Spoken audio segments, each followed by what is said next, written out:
task force about testing in America and where testing in America is going and how much testing we need, what kinds of testing we need?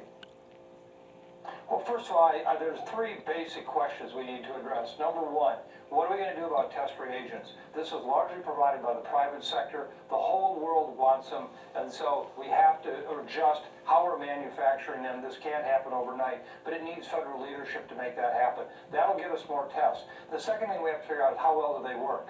Right now, after the CDC had its challenges with testing that we all so well know about, the FDA basically opened the floodgates and said anybody that basically had a shingle that said testing on it could come in and test. We now have over 90 antibody tests out there, which a senior FDA official themselves said last week that many of them are crappy.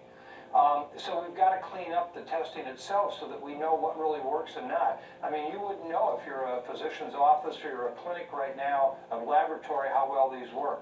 So we've got to get the administration to really get on top of that. And the final thing we have to really become clear on, why are we testing?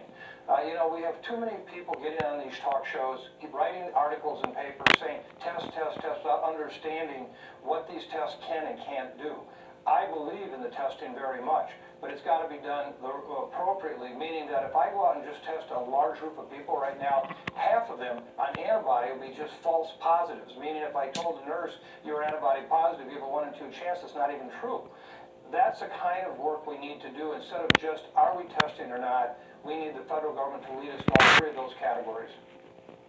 And John Howland, Joe Biden has clearly made testing a presidential campaign issue. It looks like the #1 presidential campaign issue. Donald Trump's position on it is to run away from it as much as he can. This issue is going to be, as far as I can tell, the #1 issue in these presidential briefings going forward.